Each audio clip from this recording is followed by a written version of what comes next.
Well, good evening, everyone. T3 here with yet another episode of T3 Reads TBJR, my bi weekly live show where I read a chapter, or perhaps two, or maybe even a half of one, from one of the many books penned by my father, Mr. Tom Brown Jr., guide and, inspiration to so many out there. Um, I came up with the idea for this show a while back, just continually figuring out ways to honor him and his legacy. And this is one of the ways I can do so. So I can give back because, as many of you know, my eventual dream is to give away the teachings, is to literally travel around the country, travel around the world, and teach for free, or at a minimum, just cost of expenses.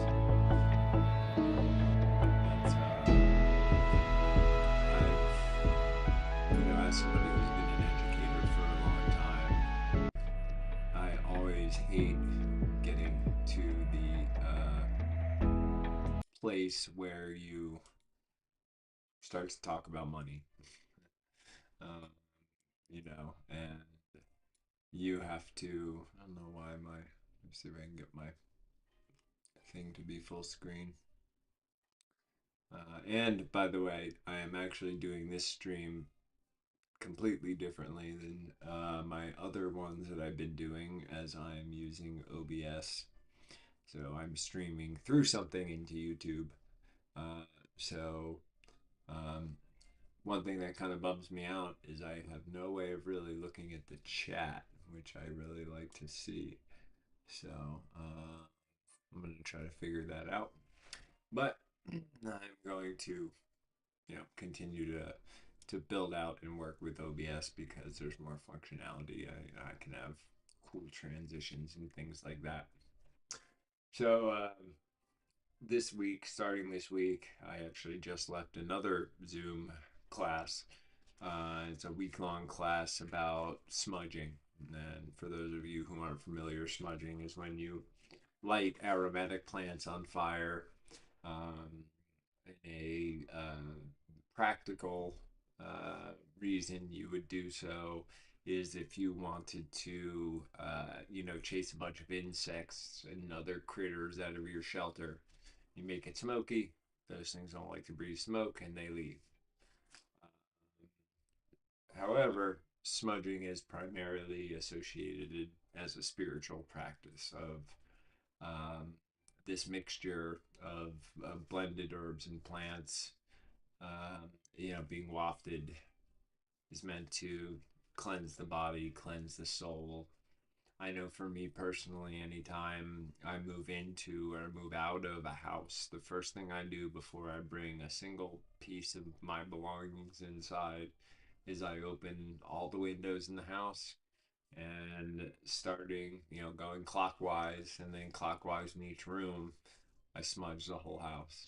And then when I leave, I do the same thing to freshen the space for whoever the new occupant may be.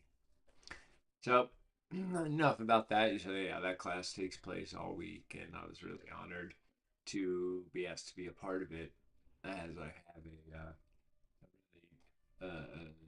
a story to tell that my father often told.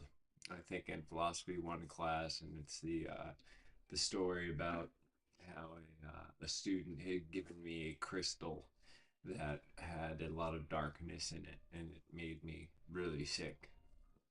And um, while the overall narrative of the story is true, it actually happened completely differently. And um, I'm looking forward to sharing that full story.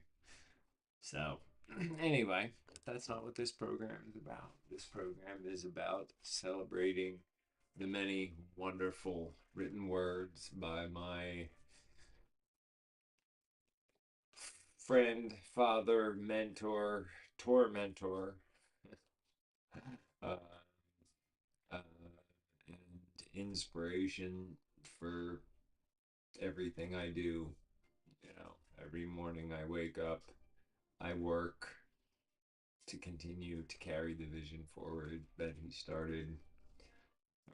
started with him meeting grandfather when he was 7 and continues until this day. And you know, I talk often about the documentary that I am making, um, when it comes to about my dad. And it's not going to be a documentary in the traditional sense. It's going to be me traveling around the country, and I'm going to be interviewing people who, either through the school or the books, um, it caused them to radically alter their lives for the better. Uh, and I don't just plan on going around and interviewing a bunch of people who, took classes and then put in the proper amount of dirt time and then opened the school. I'm more interested in talking with everyday people who have integrated the teachings into their daily lives, and because of doing so, uh, things are that much better for them. So, if that sounds like you, I am currently building my list of interviewees and places I plan on stopping. So, feel free to email me or contact me in some way, and I'll reach out to you when I hopefully finally eventually hit the road. Uh, just got a few things I got to deal with first. So, as far as tonight's reading goes, originally when I planned this show out, my plan was to, read his books in, rigid chronological order, starting with the tracker, you know, chapter after chapter. And the first night I go to start and I grab over on my desk, I have the first ever printed edition hardcover of the tracker. Um, and I opened it up to the ultimate track is the first chapter. But my inner vision told me to read Go Ask the Mice instead, and I did. And it turns out that there were lessons in that chapter that I needed to deal with things I'm currently facing. And even though I've read that chapter a million times in my life, even though I've heard him tell the story countless times, you know, every so often, when you pick these things up again, and maybe it's 1 year later, 5 or 10 years later, you can then use the lens of your life experience between the first time you read it and the next time, and you can glean a whole new meaning from the chapter. And that's one thing I love about my father's books, is that, you know, this is a bunch of pieces of paper containing a bunch of words. However, think of this as like 5 books in one. Um, there's the very surface level book, that you read the words of.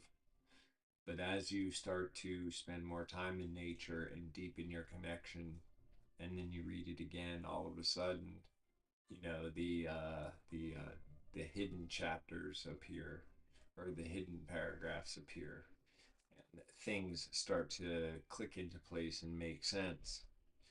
And one more thing before I get started, and this is a prime example of what I just talked about. So, I when I started reading the chapter about, the one of the opening chapters of his field guide to nature observation and tracking, on just pathways to nature was the chapter I started with.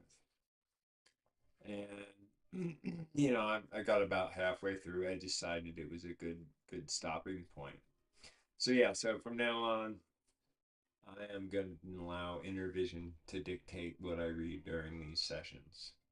And some nights, I may read something I wrote or something another person in the tracker community wrote. I want this to be, more, more than, and yeah, I've been super excited about it so far. So last time we made it, to page 29, and I decided it was a good stopping point because we're getting into a few of my other favorite concepts. I also mentioned last class or last session that the backbone of my teaching, can be summed up in the first couple chapters of this book of nature observation and tracking. While I still do teach ancestral living skills, uh, and I know how incredibly valuable they are because they are true keys to freedom. The ability to provide all your needs with what you gather from the land is pure freedom. Uh, my inner vision has driven me to focus more on waking people up, on opening their eyes by being more aware, And after years of trying to convey this information in different ways. The other night, I read a small paragraph that my father had written in a small little folding notebook that he used to carry to his sit spot, and it made it all so clear. And I made a short video about it last night. It's called Lessons in Stalking and Movement 1.5, um, The Diamond of Oneness. And to me, the diamond of oneness is this, if tracking and awareness, are the two most important skills in life. Because if you're not, aware, you can't be a good tracker and vice versa. And being that we have such short lives, the more aware we are, the more drops we can squeeze out of every day, out of every experience. So you've got these two kind of inseparable twins. However, there's parts missing, or there were parts missing, in my opinion. So I decided to make it a diamond. So we got tracking, awareness, wide angle vision, also wide angle mind, alpha state, and then the bottom point of the diamond is natural movement, learning how to move with the ebb and flow of what's going on around you. So trust me in the fact I will be making plenty of videos and classes and other things about the diamond of oneness. But continuing on with the reading from Pathways to Nature, getting to my favorite section, and that is the one on discomforts. In fact, when I was teaching full time out here in Oregon, my teaching was September through June, and anyone in the Pacific Northwest knows that it pretty much is 45 degrees and spitting rain that entire time. And even though I would take painstaking care in explaining to new students how to dress, we're going to be outside all day, whether it's dumping rain or snow or whatever. So here's how you should dress.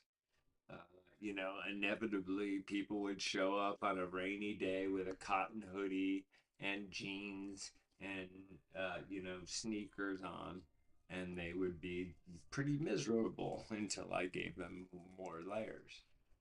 Um,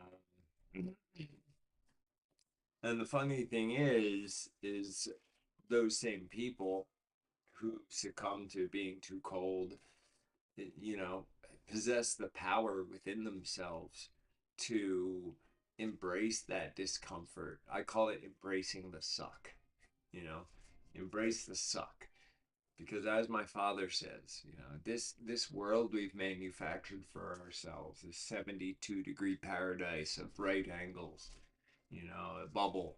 It's a 72-degree bubble, and we go from our house bubble to our car bubble to our work bubble, and it's always 60 to 72 degrees. And what, God forbid, if it's raining and you get a little wet, or it's hot and you get a little sweaty, or it's cold, people, those things are real. That is reality. And you often find, you may go out in the woods and you may get soaked and cold, and at the time you're just miserable as hell. And then a week later, you look back and you're like, wow, I just had one of the best times that I've had as far back as I can remember. My father always said to fight nature is folly. And uh, I have proven that true many times. If you are going to survive, make it through a survival situation, you will not do so by fighting nature. Nature will kick your ass every time. You can survive by surrendering to nature. Speaking of discomforts, I tell my students, every time you sit there and you think, I'm cold, I'm cold, I'm cold, it's like you put up this concrete wall and ice cubes are bouncing off of it. And it's just keep replaying that thought loop. But get rid of that brick wall and allow the ice cubes to pass through you. And eventually you forget about them. In fact, one of the things I like to do in my spare time is read journal entries from, like everybody from famous explorers to everyday folk, dating way back. Most universities have digitized copies. Um, but one thing that was really common in a lot of first contact journals of the Europeans and indigenous Americans was how little clothing uh, the indigenous Americans were wearing for the time of year. It'd be winter and they'd be running around in, basically nothing. And in my personal experience, it takes about 4 days to adjust to a new temperature range. Meaning like right now outside, I think it's 45 degrees. And if I put on or just had on what I'm wearing, the first couple days I may be a little chilly, but around the third day, it would become enough, which is yet another reason why we need to learn to layer our clothes and wear wool, especially weather wool. Sponsored by Weather Wool. Just kidding. Anyway, ignoring discomforts. What about cold, you say? Of course, you're going to get cold if you follow my suggestions. Cold and dirty and smelly and bug bitten and sweaty. But these are all only discomforts. They're the price of admission to the theater of wilderness. If you allow yourself to to really enjoy what you're doing, you'll hardly notice them. Key lesson right there. Every time I go to the beach in January, I see people riding the waves on boards, clothed only in meager wetsuits. They are so involved in the ecstasy of slicing through the water that the cold is incidental to them, and also the reason why I have horrible circulation in my hands and feet. I also remember sitting at the edge of a partially frozen lake, feeling as cold as the ice, when suddenly a beaver popped up through a hole and began swimming about. Instantly, the cold was forgotten. pushed, say, pushed, uh, pushed below awareness by the beaver's presence. When the beaver disappeared a moment later, I felt totally alive and free from the cold. I'm not suggesting that you ignore all good sense, but within reasonable limits. If you find yourself getting cold or debilitated when there is no real danger or discomfort, it may mean you're not really involved in what you're doing. I once asked Stocking Wolf, Grandfather, how come you're not cold in the winter or hot in the summer? And he said, I am, but the heat and cold do not bother me. I asked him why not, and after a long pause, and what seemed to be weighing whether or not I was ready for his answer, he said, because they're real. Because they are real. One thing I have all of my, you know, uh, students do um, is at one point or another during our private live sessions online or our in-person sessions is I'll give them a homework assignment and I'll say on the next night it's really cold. I want you to strip down to your, whatever you're comfortable, little clothing as possible, and go stand outside still for 20 minutes. And at first, be cold. Allow yourself to be cold. But then work on letting the cold pass through you. And you'd be amazed at how quickly you can adjust to those things. We so often involve ourselves with the illusions and surface features of life that a cold blast of wind comes as a rude awakening. Forget the rudeness and remember the awakening. You cannot shut yourself off from the elemental in nature without decreasing your capacity to experience the rest of it. Welcome and embrace minor discomforts, as they will cease to be a bother. It's like, insects in the forest. For some reason, I have, other than, Lyme disease, um, I never have a problem with insects in the forest. I can go with people and they're literally like you can see the cloud of mosquitoes around them and they just leave me alone. Those of you who've been to the Pine Barrens, I spent my entire just about life in the Pine Barrens and I've never received one shaker bite. Uh, yeah. And I found that the more time you spend in nature, the more the insects will leave you alone. The slower you move, the deer flies, for instance, they key on movement. If you move too fast, you draw their attention. Become a child. There is no better teacher of nature observation than a child. So true. Children habitually live in the moment. They don't fret about the past or worry about the future. They're more interested in experiences than in names and judgments. They don't mind getting wet or dirty. They throw themselves into every adventure with unbounded curiosity and excitement. My 4-year-old son taught me almost as much about nature observation as Stalking Wolf did. In fact, watching Tommy takes me back to my own boyhood. Hey, Dad, he says, let's go tracking. Forgot about the phone. There we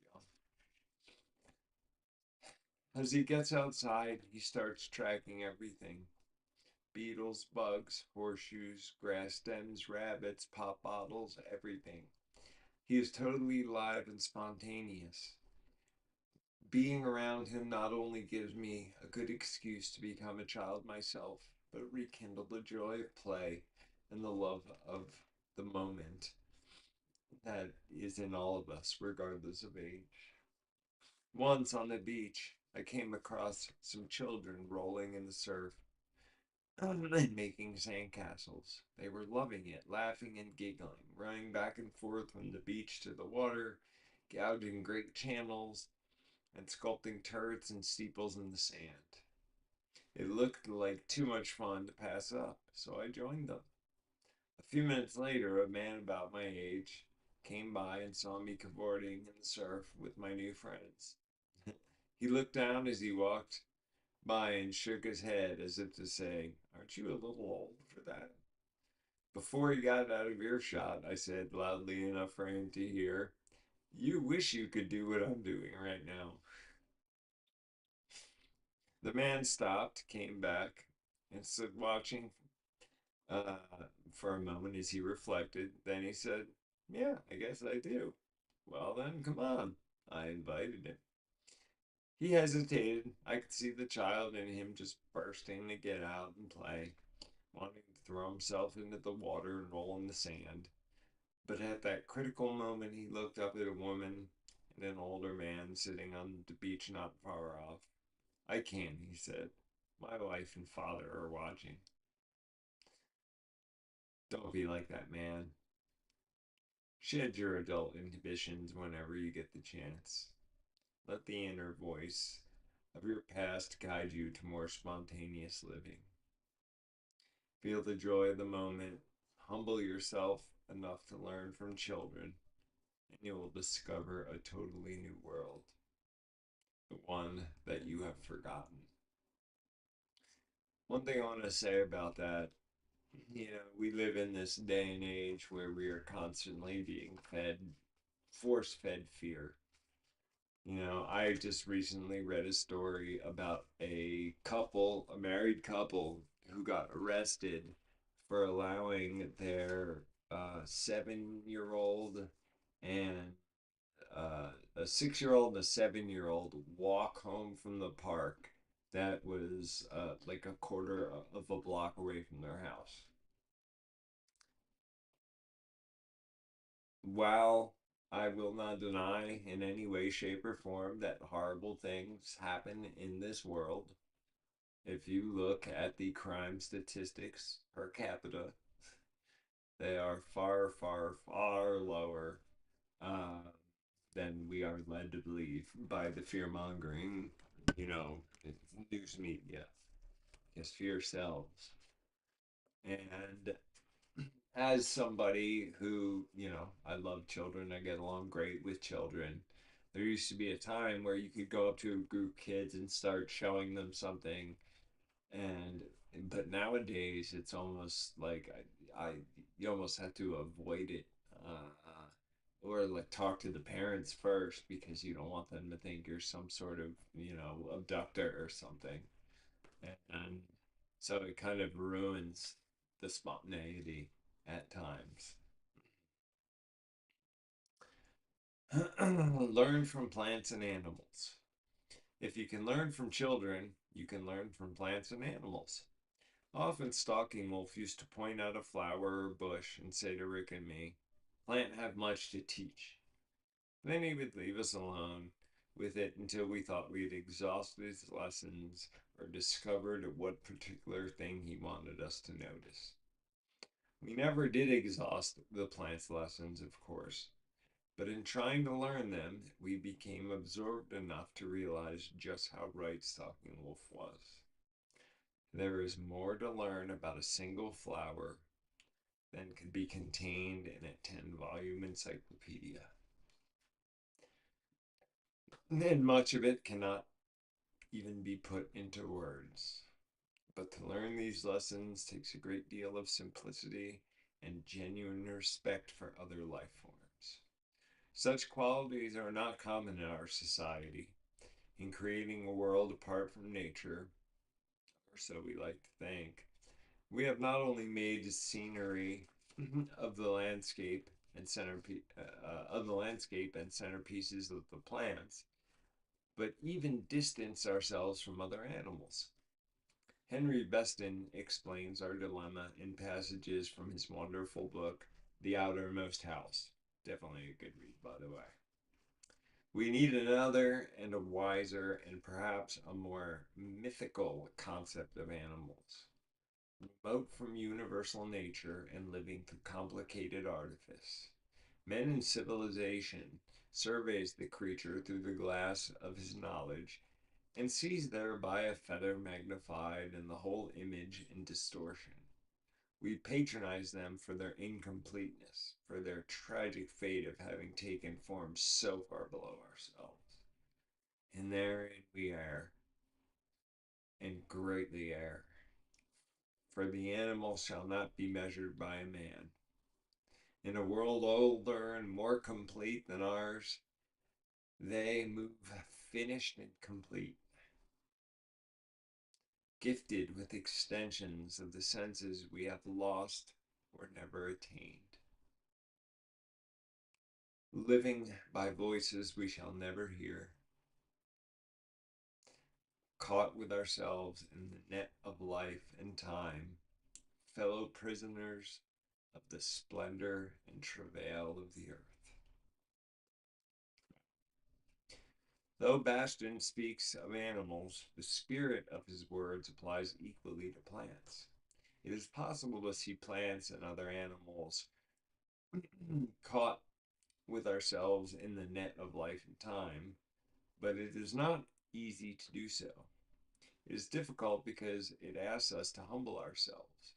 It asks us to descend the ladder of ego and to see our achievements and our place on the planet without aggrandization. It asks us to have a genuine respect for other life forms, whether or not they have any practical use to us. We can learn much about nature from any animal, and there are two that stand out in my mind of having a great deal to teach us about nature observation in particular. One is the weasel. The weasel is always looking, always listening, always moving. This little cylinder of death, that's what they are.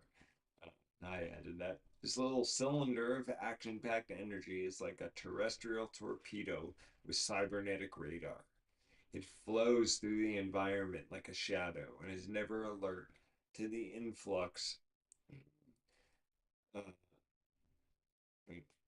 to the influx of stimuli. The weasel is the scout and hunter par excellence of the animal world. Its energy and alertness were so admired by Indians that they used it as a model for their own training in nature observation. One of my favorite weasel stories ever happened with my good friend Bill Kaisner and founder of Ancestral Knowledge. We were snowboarding at Stratton in Vermont, and we were riding a ski lift up, and all of a sudden we look down and here's this weasel, and it like bound across the snow to a log, and it was just like looking under, looking over, and it would burrow under the snow and pop up like 15 feet over here, and just constantly on the hunt. And then another time I watched a least weasel, which was about 10 inches long in total and the diameter of a like a baseball bat, attack and dispatch a cottontail rabbit that weighed 4 times as much as it did. If weasels got to be like huge, uh, humans would not fare very well. All right, let's see. Sorry.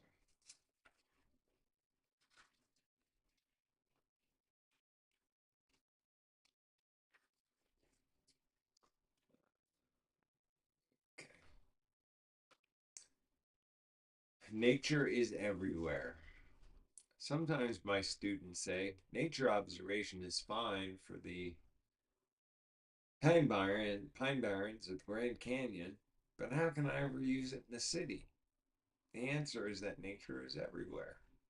Wilderness is a state of mind. You don't need the pine barrens or the Grand Canyon to get into nature. It would take a lifetime just to explore your own backyard. You can lose yourself in the wilderness of a flower pot in the middle of Manhattan. When I was growing up near the Pine Barrens, I used to carry a little stone to school with me. It was an oddly shaped stone, covered in unusual dents and facets. I never tired of looking at it, especially during the long hours of school when it seemed we were only repeating things people had already learned 1,000 times before. When I put it on my desk and looked at it, it would take me back to the Pine Barrens. I could see the stream I had plucked it from, feel the current rushing over my hand and curling around my fingers. watched the water creatures scuttling and swimming around it. When I looked at the rock, I could feel the sun on my bare back and the wind whispering through the pines. That rock created a world for me. It was a key that unlocked my spirit when I was away from the world that was most real to me.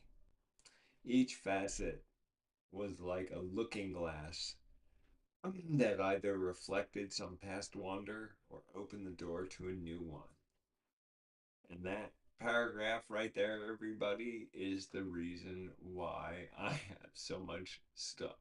Because just like my father, I have so many sacred items that I can just take a hold of and instantly be transported back to that place in space and time. I want to skip ahead a little bit as we get ready to wrap up. I'm moving into the fine tuning of the senses because once again, this is going to everything I do. You know, as just like my father before me, there is a madness to my method and a method to my madness. And I spoke earlier about my new concept of this diamond of oneness, right? And I wanted to talk about this next little bit because this really plays into that, and also is, the secret to how I get such epic photographs. Take a closer look. Look more closely at things. Looking more closely at things is a fascinating exercise that we can very graphically show you how much more there is to see in nature. Once, when Rick and I were having trouble tracking in leaves, Stalking Wolf said, "Go look at the grass."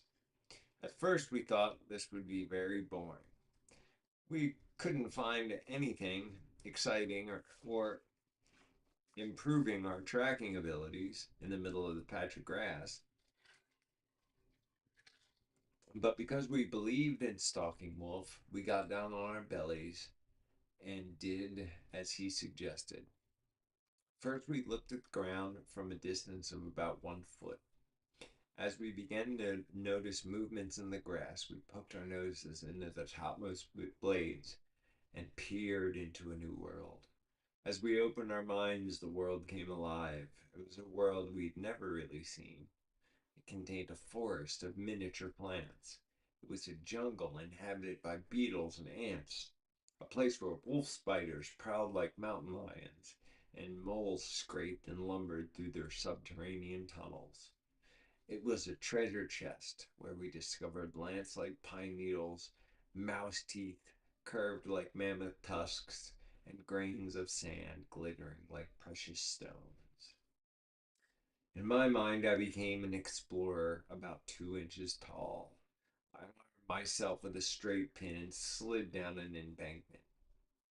At the base of the embankment, I thought of how I would build myself a leaf hut out of bits and pieces of plants the way Stalking Wolf had shown us in the woods. I felt I could live down there for a long time. Apparently, I did. Rick and I lost complete track of time. After what must have been more than an hour, Stalking Wolf finally thrust an old bony finger into the dream world. It looked enormous and out of place. It was pointing to the embankment I had slid down to get into Wonderland. And Stalking Wolf was saying, "Old man walk, 2 days." It was a track. My little cliff was actually the heel mark of a human being. For so long, I had been trying to look at tracks and all the minute forms of nature about 5 feet above the ground. It was no wonder I had been having trouble tracking in leaves. Getting down on my belly opened my eyes to the details I had been missing, to the worlds I had been walking over every day. One thing I want to share about this real quick before um, I want to share before I read this next thing. Uh, as humans, we stand very tall. I myself am 6'1", but I think we can safely say that the average human is taller than the average animal. There is something fantastically magic that happens when you spend a long period of time at animal level. For instance, Matt Corradino, one of my good friends, who's a tracker and longtime tracker instructor, lives down in the Virgin Islands.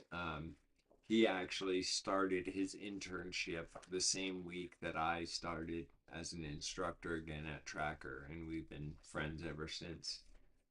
And we used to do 2 weeks of classes and have 2 weeks off.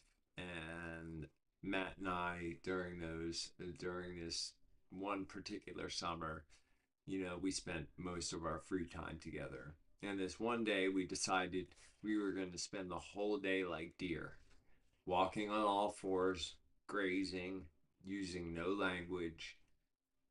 And, after you get used to the minor discomfort of moving that way, all of a sudden, everything is different because you're viewing the landscape from a different height, from a different perspective. That's why, whether it's an emotional problem or a physical problem or something in nature, I try to view it from as many facets as possible. Because, just like everything is an onion, layer upon layer upon layer. And at the end of that day, after we'd just wandered around grunting at each other and grazing on everything from like mulberries to clover to lamb's quarters, it was just this amazing experience. So I encourage you, next time you go in the woods, if possible, spend a little bit of time crawling, on all fours. And you don't have to move fast. Wear knee pads if you got bad knees like me. uh, it can be a really, really enriching experience. All right, so this is the last I'm going to read for tonight. um, Exercise, small world. And this is an important one because, as my father says, and as I say, people, it's the grass is always greener mentality. You know, as a photographer, there's things we think of as photographers as like, a great photograph to get or a great location. Um, when I can take just and as amazing as a photograph as the world's greatest nature photographer, um, in my friend's front lawn. And this person can have access to a private jet to go anywhere in the world because I have learned how to truly look small. Think of the bird and the mice people that find the grandeur in the small things that most people walk by and miss every day. One time, my former partner was at Arches National Monument with a friend who is a photographer, and it was that time of year when the sun rises right up through the middle of one of those arches. And yeah, they got up at like 3 in the morning and had to hike an hour, and it looked like a line at Disney of all these photographers lined up. And of course, I'm looking at like the terrain around, the arch. And I thought to myself, you know, what is the allure of getting up at the god awful crack of dawn and hiking your butt off to take a picture of something millions of people have taken a photo of? And I went on to think that I would have that had I been there that day with my camera gear, I probably wouldn't even taken the photo of the sun rising through the arch because I would have maybe been able to find much more beautiful, interesting, intriguing photographic subjects, scattered amongst the boulders around. So, anyway, exercise. Mark off a single square foot of ground. And I encourage you to do these along with these readings if you feel so inclined. Mark off a single square foot of ground, grass, woods, field, desert, seashore, etc., with string and sticks. First, look at it from a standing position. Notice what you see and describe the area. Then kneel down and describe it from that vantage point. Notice the things you missed while you were standing. Notice how the square patch of ground begins to take on more interesting aspects as you get closer to it. Take on more interesting aspects of it and get closer to it. Finally, lay on your belly and explore the enclosed area in detail. Look at it as though you were an astronaut on a strange planet. If you find something in that square foot, an insect, worm, or a plant that captures your imagination, follow it for as long as you like, then wander somewhere else. Stay with your exploration for at least 15 minutes. Once you have become really absorbed, get up and return to your usual vantage point. The landscape should look different now. Don't analyze it, just experience and appreciate the difference. The larger picture. When you focus on something small or close up, there may be strong temptation to concentrate on it to the exclusion of everything else.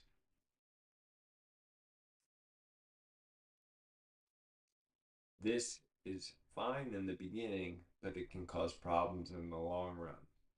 When I was very young, I became so fanatical about tracking that I focused mainly on the earth, and I missed many fascinating things because of it. One day I became so involved in following a deer's tracks that I failed to look up and notice that the deer had circled around behind me and had begun stepping in my own tracks. When Stalking Wolf found out, he asked me to track him. As I followed his footsteps, he backtracked and hid behind a tree, and I passed right by him. I was so intent on the tracks that I didn't look up to take in the larger picture. I didn't really appreciate the larger picture until I got shot and nearly lost my legs. I was tracking a criminal, trying to read his thoughts and actions and the disturbances left by his shoes. While I was concentrating on his tracks, the man, like the deer before, circled around behind me. Just before the shot rang out, I remembered to look up. And I turned around just in time to catch the bullet in the side of my back. Never since have I focused on any one thing for a great period of time. Very important lesson with that one.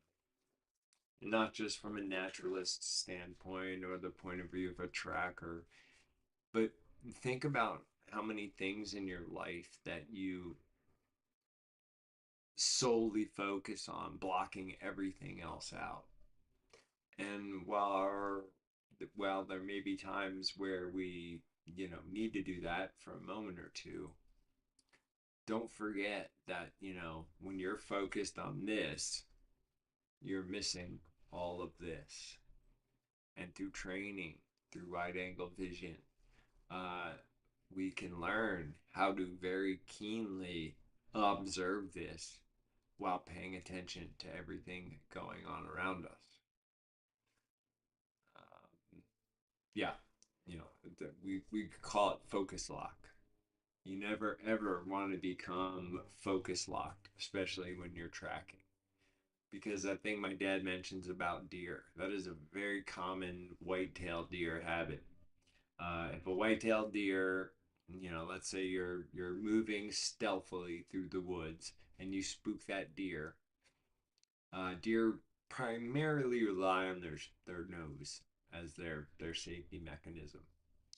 Um, so if they can't smell you, but they're not sure what you are, they will attempt to circle around to get downwind from you. So very, I can't tell you how many times in my life I've like spooked a deer and noticed it, and then 10 minutes later looked back and 20 yards behind me is the deer. Or how many times I've simply just looked back and there's a deer I didn't notice. So, it's yet another reason why I find nature and everything around it such this this majestic tapestry of mysteries. And I love the fact that I have the ability to find something so beautiful, on the alder tree that's outside my window, be it the different types of mosses and lichen and how they, you know, are, um, and what they look like in comparison to the bark of the tree. I can get lost in that for hours. In the previous session, I brought up, here in the Pacific Northwest, we have what we call nursery stumps. They're basically big old tree stumps that were logged, and then a new tree will grow from that tree. In fact, many trees like hemlocks, they get blown over, and then many trees will actually grow from that one tree. And one thing I noticed is that every stump uh, was like its own ecosystem, its own planet almost. Oftentimes, they would have many different species than a stump not 20 yards away. And when you start thinking on that level, like, wow, this stump is a whole world, right? You got the surface, then you got under the surface. You've got grubs and things like that that may have lived in that stump for 20 plus years. At the core, it's decomposing and generating warmth, which is why a lot of things choose to hibernate in stumps and rotting log piles in the winter. And it's just, the connections to it all and from it all are, what I live for, and uh, why I've dedicated my life to, as I say it, showing you the world through my eyes. So, thank you all for attending episode number 4 of T3 Reads TBJR. Um, just a couple quick news-worthy items before I end it for the evening. I am anxiously awaiting my belongings to get back to me from California so I can officially put my new class schedule up, which encourages that incorporates many of the new lessons that I've learned as I've spent the last 2 months, doing a forensic uh, investigation of my family's history and finding some of the writings of my fathers that I have, and those, reminding me of other lessons and how they were meant to be learned. And one was meant to be learned when I was 12, and one was meant to be learned when I was 46. And they've come together to form this new complete thing that takes me one level higher. And my goal in life is simple: to pass it on to you. Um, when I decided to leave a decently paying job with full benefits to strike out on my own, I promised myself that I would only ever have two bosses again. Number one, nature, and number two, my students. So if you ever have a question about anything, I am accessible. Contact me through social media, my website, email me, uh, set up my website. You can schedule a free half-hour Zoom chat with me if you like. Uh, yeah, I honestly, my interaction and my relationship with my students is what has kept me going through everything I've been through over these last years. And those people in my life that are close to me. I can't thank them enough. Uh, so yeah, I like to hear from you. Don't be shy. Don't fear reaching out. Until next time, everybody, stay happy, stay healthy, and of course, remember to love everyone, everything, and everybody. And know that